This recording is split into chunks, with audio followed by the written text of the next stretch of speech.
Binangonan, Talim Island, at Mount Tagapo. Kung di mo pa narinig ang mga lugar na ito o di kaya di mo pa ito napuntahan, edi panoorin mo ang video na ito mga Coffees Mates. Dahil dito sa episode na ito ay lalakbayin natin ang pinakamalaking lawa sa Pilipinas. Pupuntahan natin ang isla sa gitna ng Laguna de Bay. At aakyatin natin ang pinakamataas na bundok sa Talim Island. Ito ang Mount Tagapo. So mga Coffees Mates, samahan nyo kami at libutin natin ang isla sa gitna ng sinasabi nilang the largest lake in the Philippine Island. So guys, ano pang hinihintay nyo? Tara, lagout na!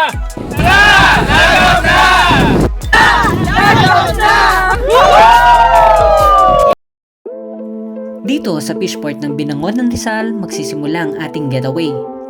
Mula dito kasi ay magbabangka tayo papunta sa Talim Island. Do not worry mga Coffees Mates, walang problema sa mga bangka dito. Kasi ito ang ginagamit nilang transportation papunta sa iba't ibang barangay ng Talim Island. Kaya anytime of the day, pwede kayong sumakay dito. May dalawang paraan ng pagpunta sa Talim Island. Ito ay ang pagsakay ng bangka kasabay ng mga lokal na pauwi sa kanilang mga tahanan. Ang isa naman ay ang pagsakay ng speedboat na di hamak na mas mabilis. Kailangan mo lang makipag-communicate sa mga lokal dito para sa mga presyo. It will take you almost 1 hour kung sasakay kayo ng bangka. Kaya kung puyat pa kayo galing sa Manila, pwede nyo munang itulog sa bangka mga Coffees Mates habang nasa biyahe kayo. Pero ako, di ko sinayang ang pagkakataon. Sinikap kong makita ang ganda ng mga bundok kasama ng mga komunidad na nakatira dito. Sa kabilang side naman, mamamangha ka sa laki at haba ng mga palaisdaan dito sa Laguna de Bay kasi isa ito sa pinaka main source ng income ng mga tao dito. Kaya kung first time nyong pumunta dito, mas maigi na namnamin nyo ang ganda ng kalikasan dito sa Talim Island kahit na nasa biyahe pa lang kayo.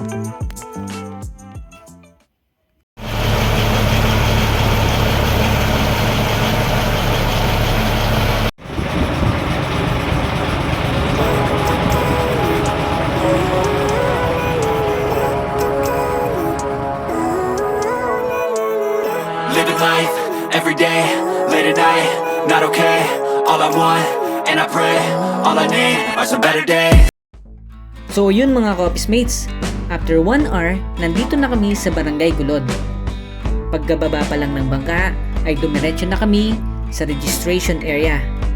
Kasabay ng pag-aalmusal at pag-prepare para sa akyat namin.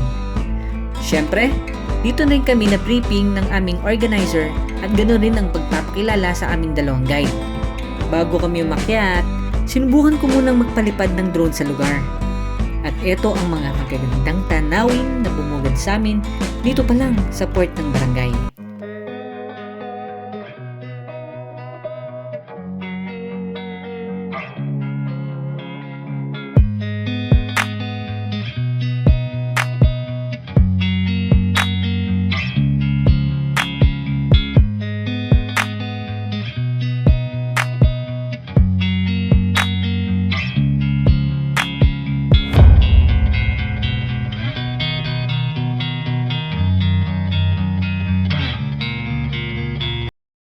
So guys, start na ng trek namin.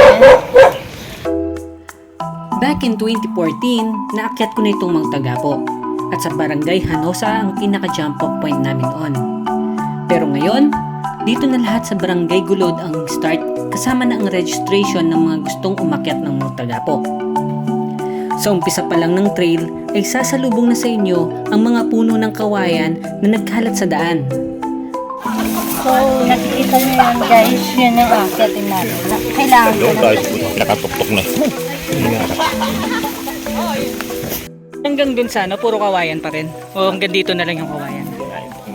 Sana abot ang tao sa Sinadyang tinanim dito yan, sir?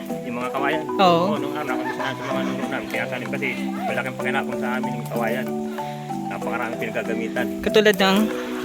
Kapilpres na pala isda, mga pispan. Kasing ginagawang katre, yung higaan. Katre? Oo. So umpisa pa lang ng trail medyo patag lang mga Kopis mates. Pagkatapos, medyo mabato na. At unti-unti nang magiging paahon ang dadaanan ninyo. Di naman matarik ang daan, kaya pwedeng pwede ito sa mga beginners. Ayan yung mga kawayan na to. E di ang dami yung mga dito. Yung labong. Oo, labong. Kano yan, binibenta niya? Depende pag may nag-order ng labong. Kung sa tagal naman ng pag-akyat, it will take you around 40 minutes kung katulad kanila Kuya Arman na sanay na dito sa mga Tagapo.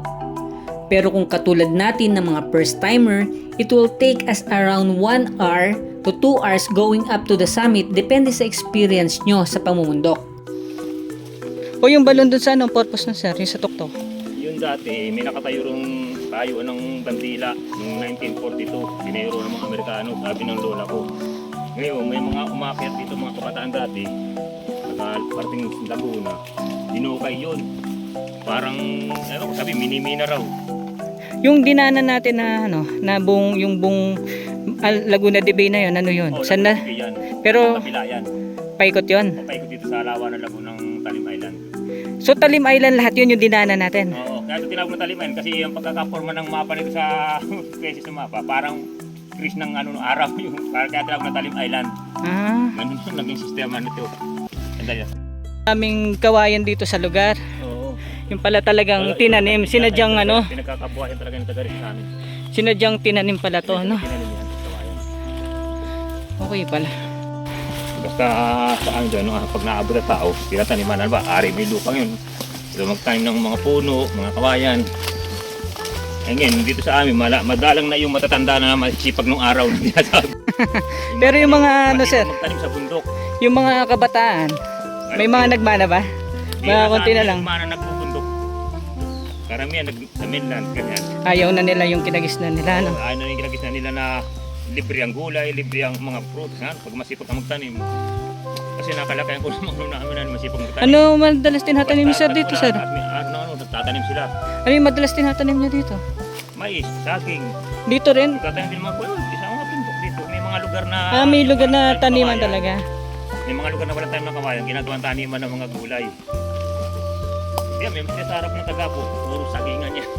Yung word na Tagapo, asan nanggaling yun? Anong meaning? Hindi rin namin nakakagis na sa ano. Yung kwento ng mga Tagapo. Kung paano naging natawag ng mga Tagapo. Noong una kasing, ang kinalakay namin, ang tawag ito ng mga buntok ng susong dalaga. Bakit sir? Anong tawag sa punong to? Kapal? Malabulak. Wala lang to. Wala lang, nabubulok lang yan. Pe- Hindi napapakinabangan ng tao, hindi arang ikahoy. Baka ginagawa tong mga woods. Hindi, malambot yan. Malambot. Oo. Buti hindi napuputol sa Pagka may malakas, baka yung mga sanga yung kakapali. Chinese bamboo ba? Chinese bamboo yung tawagin sa amin. Sa amin yung Chinese bamboo yung mas Maliliit. maliliit yung kulay dilaw. Yan ang tao nakagis sa amin, tawag na kawayan China raw. Hindi pwede to. Chinese bamboo. Kahit na pangpapag, may na. Kaya lang bang matagal gawin. Kasi yung ganito niya, ang balat na ganito, mahirap alisin. Sinakayos kasi yung balat dito. Kasi ganito, nasa salungat na pumapangit. Pag ginanyin mo, kami masing tatag na nasa Matinik siya. Hindi naman matinik. Pag kinayasa mo kasi ito, kumbaga napapalikot ang niya. Kaya pag ginapos mo ganito Anong delikado. madalas nyo pinagagamitan yan, sir? Wala. Wala, ano lang. Minsan natutuyo lang sa ganyan. Minsan may kumukuha, ganagat pang bakod. Pangbakod. Pang bakod lang napapakinabahan. Di kunin nyo na lang yung labong. Wala, hindi man kinakasama yung labong niya, matigas. Matigas pa. Dati sir, walang dito, yung mga baboy ramo, mga ganun. Wala kami nakagis ng babera mo dito. Unggoy lang talaga. Hindi lang. May waterfalls daw dito. Kaya lang na-fall na. Wala. Naubos na yung tubig eh. Tagulan. Wala na, hindi na tagulan. Pag tagulan lang kakaroon. Bungkawe. Nalimutan ko lang ang English niyan eh. So guys, ito yung tinatawag nilang bungkawe. So para siyang or part pa rin siya ng ng kawayan, no? Ang kawayan, kaya lang maliliit lang siya. Bira siya. Oo, yan, maliliit lang siya. Pang bakod, pagapangan ng gulay ng sitaw. Pero kung emergency, gusto niyo nauuho kayo, naubusan kayo ng ng tubig, Kaya lang ingat din, matalas din kasi pag tinapyas ang yan. Talas madali labi. dadali labi ninyo. Yan, pwede ninyong inumin. May tubig yan sa loob. Yan sa loob. Kung naubusan kayo ng ng tubig, water source, walang water source at ubos na yung tubig niyan. Basta may takla kayo. Medyo ingat lang kasi matalim. Matalim. Matalim daw siya. Okay.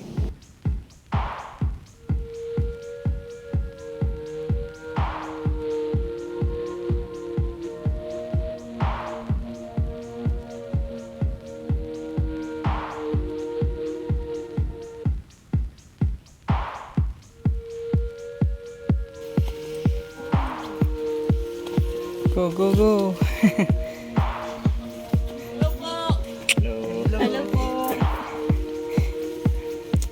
Magkakasundo kami nito. So guys, konti na lang. Ano na, campsite na tayo. Yun na lang. Bago ka makarating sa summit, ay dadaanan nyo muna ang campsite. Dito ka lang kasi pwedeng magtayo ng tent, gawa nga ng medyo patag dito. Ang campsite,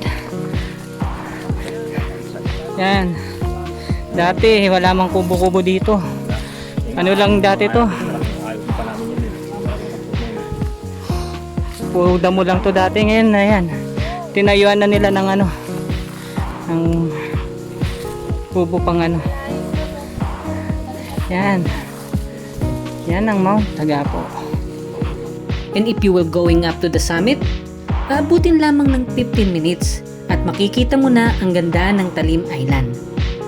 So guys, push na. Siguro naka ano na kami, 1/4 mula doon kanina. Papunta na kami ng kalahati. Tignan natin kung anong view sa kabilang side ng ano, bundok. Ano yung nasa kabila, sir, pala niyan? Yan sa harapan niya. Oo, Tagula, Kalamban. Yan. Kalamba naman. So nandyan ang Makiling, Oo, nandiyan na makilig. Tagaytay. Tagaytay. Sige, push.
guys. So tara na, baba na tayo. Tunay nga na napakaraming magagandang lugar sa Pilipinas. At isa na sa magpapatunay dito ang ganda ng Mount Tagapo dito sa Talim Island, Binangonan, Rizal. Kaya mga ka-office mates, don't stop to explore. You just need to enjoy kasi you don't know what will happen tomorrow. So mga ka-office mates, thank you for watching sa episode na ito ng Office Getaway. Hanggang sa muli. So tara, log out na!